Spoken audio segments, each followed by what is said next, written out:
Assalamualaikum warahmatullahi wabarakatuh. Bismillahirrahmanirrahim. Alhamdulillahi rabbil alamin. Allahumma salli wa sallim ala sayyidina Muhammadin wa ala ali sayyidina Muhammad. Amma ba'du. Anak-anak kelas 6 SDN Oro-Oro Ombo yang kami sayangi, alhamdulillah kita berjumpa lagi di pelajaran persiapan praktek agama Islam pelajaran agama Islam untuk kelas 6. Kali ini kita sampai pada pembahasan terkait dengan sholat. Sholat merupakan salah satu dari rukun Islam yang ada 5 itu, yakni rukun Islam yang kedua, mendirikan sholat atau iqamus sholat. Mendirikan sholat itu tidak hanya kita mengerjakan sholat saja, tapi semua syarat dan rukunnya harus benar-benar terpenuhi. Itu maknanya mendirikan sholat. Makanya amal-amal kita terutama sholat itu harus kita pelajari, ilmu-ilmunya itu harus kita pelajari. Sebagaimana wajibnya kita sholat 5 waktu, maka mempelajari ilmu tentang sholat juga wajib. Pun sholat itu apa? Ada 2 pengertian. Yang pertama, sholat secara bahasa maknanya adalah doa. Makanya kita bisa temui di dalam sholat banyak doa-doa yang kita panjatkan kepada Allah.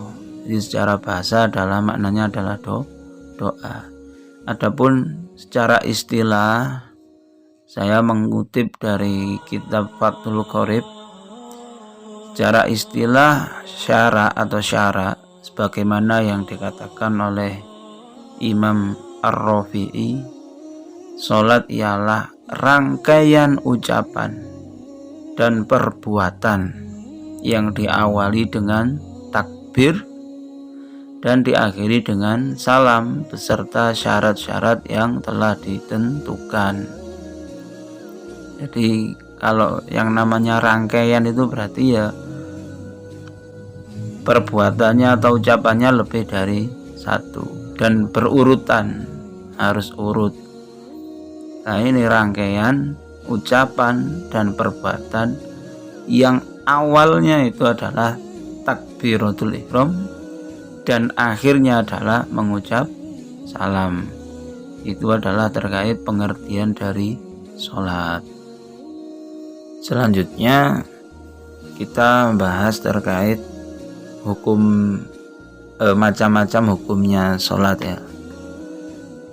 Seperti yang kita ketahui bahwa ada hukum sholat fardu, itu wajib, ada juga yang sunnah. Sholat yang diwajibkan itu meliputi sholat 5 waktu, sebagaimana Kanjeng Nabi Muhammad dan umatnya diwajibkan ketika dulu Nabi melaksanakan Isra Mi'raj. Awalnya itu 50 waktu, tapi akhirnya terus diperingan sampai sehari semalam menjadi 5 waktu, yaitu wajib dikerjakan. Apabila tidak kita kerjakan maka mendapatkan dosa. Selanjutnya yakni sholat sunnah. Sholat sunnah itu ya tidak wajib. Apabila kita kerjakan mendapat pahala, apabila tidak kita kerjakan ya tidak sampai mendapatkan dosa. Selanjutnya, sholat sunnah sendiri itu dibagi menjadi 2. Yang pertama yaitu yang sholat sunnah muakkad, dan yang kedua sholat sunnah ghairu muakkad. Sholat sunnah muakkad itu adalah amalan sunnah yang dilakukan untuk menyempurnakan suatu ibadah wajib, dan tingkatan kesunahannya itu, anjurannya itu mendekati atau hampir saja menjadi wajib, hampir, jadi belum sampai wajib, jadi sangat-sangat dianjurkan. Karena sholat sunnah muakkad itu dianggap sebagai cara menyempurnakan suatu ibadah. Sebab ketika seorang melaksanakan ibadah fardu, sholat 5 waktu itu misalnya, bisa saja ada bagian-bagian sunnah yang tidak ia kerjakan sehingga mengurangi kesempurnaannya. Contoh misalnya ketika sholat 5 waktu tidak membaca surat pendek, itu tidak apa-apa, sholatnya sah.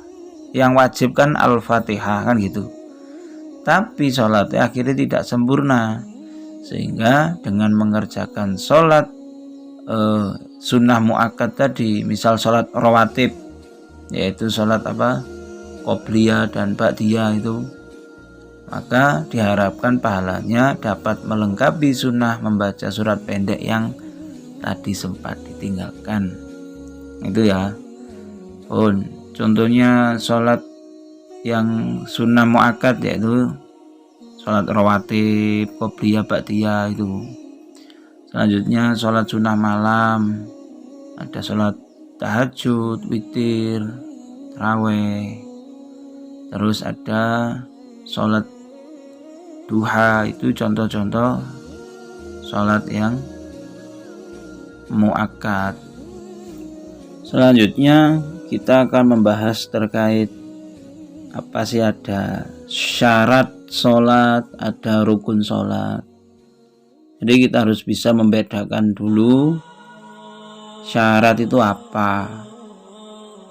Jadi kalau kita bicara syarat sholat atau syarat sah sholat, itu adalah hal-hal yang harus terpenuhi atau kita penuhi sebelum kita mengerjakan sholat agar ibadahnya menjadi sah. Jadi ini pra-sholat, sebelum kita melakukan sholat. Contoh yang termasuk dalam syarat sah sholat yaitu beragama Islam. Jadi kalau ada orang non muslim sholat ya gak sah. Nanti aja ya keterangan lebih lengkapnya, sekarang secara umum aja. Contohnya syarat sah sholat yaitu muslim, terus berakal, mengetahui waktu sholat, suci dari najis, suci dari hadas besar dan hadas kecil, menutup aurat, terus menghadap kiblat. Itu contohnya. Sedangkan kalau rukun sholat ya hal-hal yang harus dipenuhi ketika kita sedang menjalankan sholat. Seperti yang tadi Ustadz sampaikan, sholat yaitu dimulai dari takbir, diakhiri salam tadi, perbuatan dan ucapan. Lah itu ketika kita sholat, semua rukun-rukunnya atau perbuatan atau ucapan yang wajib rukun itu harus dipenuhi mulai awal dari sampai akhir. Itu namanya rukun tadi ya, nanti diperinci di pelajaran selanjutnya. Demikian untuk pelajaran hari ini, semoga menjadikan ilmu yang bermanfaat. Wassalamualaikum warahmatullahi wabarakatuh.